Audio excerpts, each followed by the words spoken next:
Hey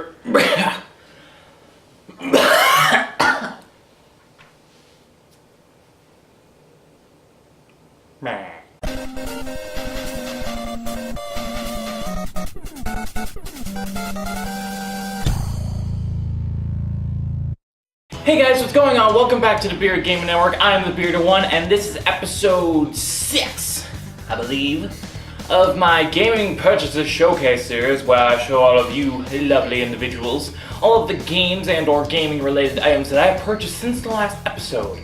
Last episode was roughly about a month ago, I would say. So, and a lot has happened since then. There have been quite a few acquirements since then, something big. So let's just get right into it. I'm gonna start with a few of the smaller things first. Picked up a couple of games from my PS3.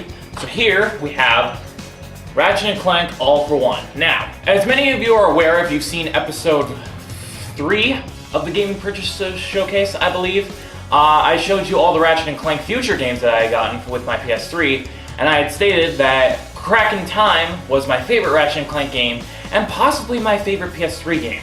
This was the game that came out after A Crack in Time, so how could Insomniac top what was essentially a masterpiece? I really don't think they were trying to top A Crack in Time with this one, because they did something completely different with All for One. All for One started Insomniac's trend of trying new things with Ratchet & Clank, and they just did a complete 180 from what the series is known for. This is not a third-person shooter. It's sort of like a top-down, almost twin-stick co-op shooter. It's hard to describe, but it's completely different. It's very, very linear. There's little to no exploration. It's literally just a straight line. You shoot a bunch of enemies, and it's full 4-player co-op, which is what they were trying to do with this game. That was the gimmick, all for one. And a lot of people didn't like this game because they felt it ventured too far away from Ratchet's roots. I've played this for about 3 hours so far, and I'm actually liking it. Sure, it's different, but as many of you are aware, if you watch like Bearded Banter or any of my other videos that I give my opinions on, I like it when developers try to do something new with an old franchise, you know, to give some life back into it. So I applaud Insomniac for trying something different with this game, and I think it really paid off. Because this game is fun, and yes, it is very different from the Ratchet & Clank I know and love, but I'm willing to try something new, and I feel like this worked for what it was trying to go for. So, All for One. Next up, we have another game for the PS3, another Ratchet game. You guys might know what this one is. Here we have Ratchet & Clank Full Frontal Assault. Now, going with the trend of trying new things with Ratchet & Clank, this came out after All for One, and this, again, tried a completely different gameplay style. This game went away from what All for One was trying to do with that 4-player top-down shooter kind of gameplay. This went for almost a tower defense real-time strategy kind of game. I haven't actually played this yet because I'm still playing All for One, but Insomniac tried to make this like a real-time strategy game mixed with a tower defense game. A lot of people thought this was worse than All for One. I haven't played it yet, so I really can't tell. But like I said, I'm willing to give something new a shot and see what it's like. I really don't know what to expect with this because I've seen gameplay, and it goes back to like almost the traditional Ratchet gameplay. It is a third-person shooter again, but then there's also the tower defense elements thrown in there, so I really don't know what to expect with this one. I'm looking forward to playing it though. Alrighty, and with those games out of the way, we get to the big chunk of the Game Purchases Showcase. As many of you have probably seen, but if you haven't, go check it out. I just recently unboxed a Super Smash Bros. Limited Edition Nintendo 3DS XL, and I stated that it was my first 3DS system. So I'm going to show it in the Gaming Purchases Showcase. Here it is. I'm actually going to get in closer to the camera. So here is my 3DS XL Super Smash Bros. Blue Edition. I love this system, honestly. Like, I was a big fan of the original DS, And up until this year, just about a week ago actually, I had never actually gotten a 3DS. I had bided my time and waited for something to come out that was relatively cheap, or if I had the money to do so. And this just came out, $200, same price as any other 3DS XL on the market. I decided to go for it, and I do not regret it at all. It's really fun to play on. The 3D effect is incredible. I have no idea how Nintendo did it, but they did. And it has a lot of fun games, so really, it's definitely worth the $200. If any of you guys out there don't have a 3DS yet, I highly advise you to pick one up. It is the perfect time to do so, especially since Smash Brothers is coming out within the next week. If you're interested in the new 3DS that's coming out in Japan later this year, you might want to wait for that one, but honestly, I couldn't resist this. So, there, that's the DS. And now I'm going to show you all the games that I got with it. First off, we have a game from a series that I have very fond memories of about 6 years ago when the Wii version came out. Here we have Animal Crossing New Leaf. I never played the original Animal Crossing or Wild World, I believe it was called, on the original DS. The only Animal Crossing game I'd ever played up until this was City Folk on the Wii. That was at the time when they were promoting that Wii Speak peripheral for the Wii, where you could, it was basically just like a headset for the Wii so you could talk to people online. And they were bundling it with Animal Crossing, and that got me hyped for that game. I didn't even really, honestly, I only wanted Animal Crossing because it was bundled with the Wii Speak. But then I actually started playing Animal Crossing, and holy crap, it's a good game. Like, it's so chill, so relaxing. This is the perfect game to play when you're stressed or angry, just to take some of that anxiety away. This is the perfect game to do so. And now I have the 3DS version with New Leaf. I've played a little bit. I literally just moved into the town, so I have had no progress whatsoever. But the whole gimmick of this game, this version, is that you're the mayor of your town. You come into the new town that you create, and they mistake you for the mayor who is apparently supposed to show up there. And they basically appoint you the mayor of the town, so I haven't really gotten far enough into the game yet to find out what exactly that will entail, but I'm looking forward to it. And from what I've played so far, it reminds me exactly of City Folk, which is a good thing. Next up, we have a game that I was undoubtedly excited for, even though I was never really interested in this franchise. Here we have The Legend of Zelda: A Link Between Worlds. Now, as many of you may be aware, I was never really that much into Zelda. Bones is a huge Zelda fan, which is probably why I never liked it. Yeah, lately, especially with this game, I've wanted to get into Zelda because a lot of my friends have told me it's amazing. So I decided what better place to start than with A Link Between Worlds. This game is hard to explain. It's supposed to be a sequel / remake of A Link to the Past that was released back on the Super Nintendo. And I've played about 2 to 3 hours of this game, and I am loving it so far. If this is what I've been missing out with on Link to the Past, then I have to go back. This game is really fun. Link controls super well. The sword attacks are really nice and snappy, as Barry would say. The new mechanic where you become a painting on the wall and then travel along the walls is really unique, and I feel like later on in the game that's really going to change how the game plays. But I really like that. It shows that they're trying something new with an old formula, which is good. Yeah, the combat is great. The world looks amazing. The 3D is actually really well done. And yeah, I just really like this game, so I'm really looking forward to the rest of it. Next up, we have a game from a series that I've delved in occasionally over the years. Here we have Mario and Luigi Dream Team. Now, the Mario and Luigi RPG series started back on the Game Boy Advance, actually, back in 2005, I believe. And then the next 2 installments after that were on the original DS. And then they released this just last year on the 3DS. So I had delved in these games a little bit in the past. I never really played them that much. I just sort of, experimented with them to see what it was like. But then when I saw this, I was originally going to get the Mario and Luigi 3DS that came bundled with this game. But then, just as I was about to order it, Best Buy took it off their listing and replaced it with the Smash Bros. 3DS. But yeah, I knew when I got my 3DS that I wanted to give this game a try. And I started playing it. I played it for about an hour or so. And to be honest, I'm really liking it. Bones didn't like it that much, but I'm really enjoying it. It reminds me a lot of the previous Mario RPGs, like Super Mario RPG and Paper Mario mixed together with a new mechanic, which is the fact that you're controlling both Mario and Luigi at the same time. That's the whole gimmick of the Mario and Luigi series. Mario and Luigi are always together in one party, so you're controlling both characters simultaneously, whether it be in the overworld or in the turn-based battles. Which I feel gives it a layer of depth that a lot of these kinds of RPGs don't really have.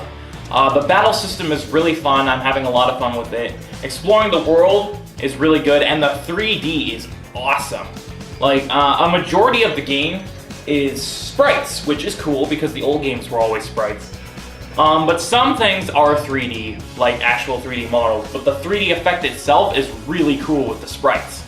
So yeah, I'm really enjoying this game and I can't wait to get further into it. Next up, we have a game that I regret buying. The only reason I bought this game was because they had a special going on at Best Buy. If you bought 2 3DS games over 35 bucks, you would get like 20 bucks off. So when I was buying another game, I decided to pick this up just because. New Super Mario Bros. 2. Don't even bother with it, honestly. This was around the time Nintendo was getting a lot of flack for just making the same Mario game over and over again. And this is the prime example of why people were getting pissed at them. This is the exact same as any other new Super Mario Bros. Game. The same as the DS one, the same as the Wii one, the same as the Wii U one. It's the same fucking game for the 4th time. Can you believe that 2 of these games came out in the same year? So yeah, I really wouldn't recommend this game. It's really not that good, to be honest. It's just a new Super Mario Bros. Game. That's all I can say about it. The main gimmick of this game, though, is that there are a bunch of coins, and they want you to collect 1,000,000 coins, which really doesn't do anything, except give you bragging rights, I guess. So yeah, I really don't recommend this game. Unless you're a new 3DS owner, like I am, and you're looking for a game that can ease you into the system, a starting game, if you will, this is the game for you. But don't buy it full price. Look for it relatively cheap, because it's not worth full price. Next up, we have a game from a long line of games that I have really loved over the years. Here we have Paper Mario Sticker Star. Now, it had been 6 years between this game and the last installment, Super Paper Mario on the Wii. And those of you who have played Super Paper Mario know that Super Paper Mario really just completely abandoned the old gameplay style of the original Paper Mario games. They replaced the turn-based RPG battles with your standard Mario. It was a 2D platformer. I really liked that game though, and it was a lot of fun, and I played all of the Paper Mario games over the years, and I've loved every single one. My favorite would probably be the Thousand Year Door. And then they released this one for the 3DS, I believe in early 2013, maybe 2012.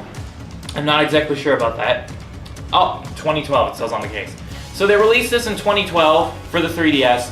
They could have waited to release this as a launch title for the Wii U, and I really think sales would have boosted tremendously. But they decided to make it for the handheld, so whatever.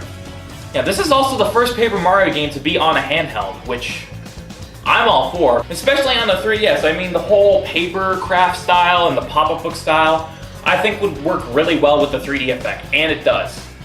I haven't actually played this yet. I plan on it at some point, but Bones has played it, so if Bones was here, she would tell you her feelings about it. But I actually haven't played this game yet, so I'm just going to talk about the game and give you what I expect from it. Now, this game went back to the original Paper Mario gameplay style with the turn-based RPG battles, but they decided to rework the battle system. As you can see in the title, Sticker Star, the whole gimmick of the game is stickers. You go around the world and you find these stickers and you collect them, but everything revolves around stickers.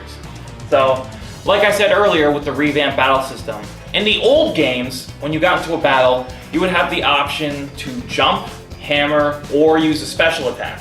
And you could use any of those attacks willingly anytime you wanted to defeat your opponents. This game, they completely got rid of that, and instead, the stickers are what you battle with. So in the old game, if you wanted to jump on something, you just select the jump icon, you jump on it. You can do that as many times as you want, whenever you want. In this game, in order to jump on an opponent during battle, you have to have a jump sticker to do so. The stickers are your attacks, so if you don't have any stickers, you can't battle. I feel like that's a really stupid idea, especially for an RPG. But like I've kept saying, I gotta give them credit for trying something new, even if it seems like it didn't work. I can't really judge this game that much because I haven't played it yet, but once I do, I'll let you guys know what I think of the new battle system. Here we have 2 games in a long, illustrious franchise, the newest generation of this franchise. Here we have Pokemon X and Pokemon Y. Now, up until last year, I really didn't give 2 shits about Pokemon until one day Bones was like, we should get our emulators back. And I'm like, okay, yeah. So I got a Game Boy Advance emulator, and Bones was like, dude, we gotta get Pokemon. And I'm like, I don't really care. But she downloaded it anyway, and she started playing it, and I'm like, okay, I'm gonna give this a try. And so I played it, and I've been a Pokemon fan ever since. But since I played Fire Red, which is a remake of Red and/or Blue from the first generation, I'm mostly a Gen 1 type Pokemon player. I haven't really delved into any of the other generations. I've played a considerable amount of Sapphire, which was Gen 3, I believe. And I tried playing Heart Gold, but that didn't work because the DS emulator just would not work on my computer. But yeah, I'm mostly a Gen 1 Pokemon player. So to go directly from Gen 1 to what is now Gen 6 is kind of ridiculous. But I love Pokemon now. So I had originally only gotten Pokemon X, and Bones and I were going to share it, but these games only have one save file. So once Bones started playing this, I was pretty much screwed. So I went out and bought Y for myself. Now these games are very good games.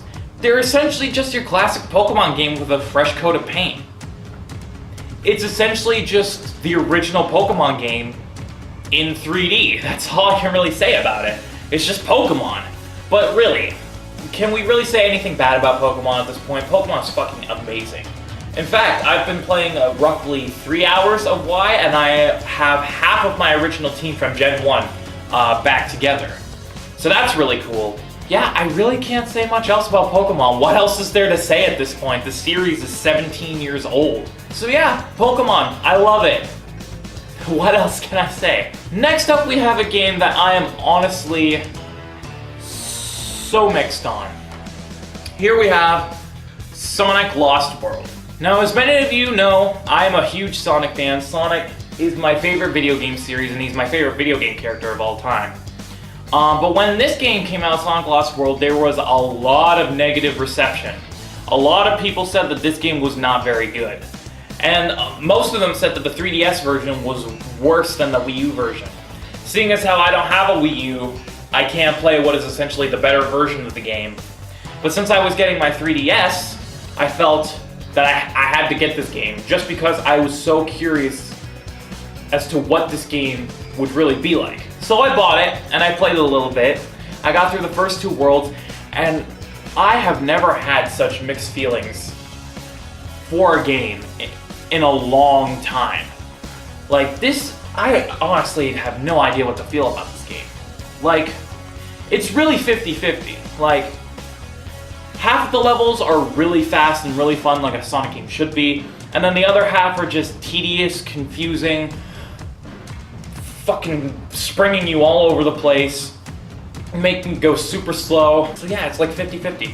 Same with the controls. Half the time Sonic controls perfectly, and he's really responsive, and he's really smooth and all that. But then the other half of the time, he just doesn't want to control like you want him to. He's like going all over the place, and he's like, oh, fucking stop. So yeah, I have really, really mixed feelings about this game. I have to play it more to like finalize my opinion, but at this point, it's like right down the middle. If you're a hardcore Sonic fan like I am and you're curious to play this game, go ahead and play it, but don't pay full price for it. And if you can, get the Wii U version, because I hear that's better. Next up, we have a game that was actually the first 3DS game I had ever played. Super Mario 3D Land. Before owning my own 3DS, I've had a lot of prior experience with this game.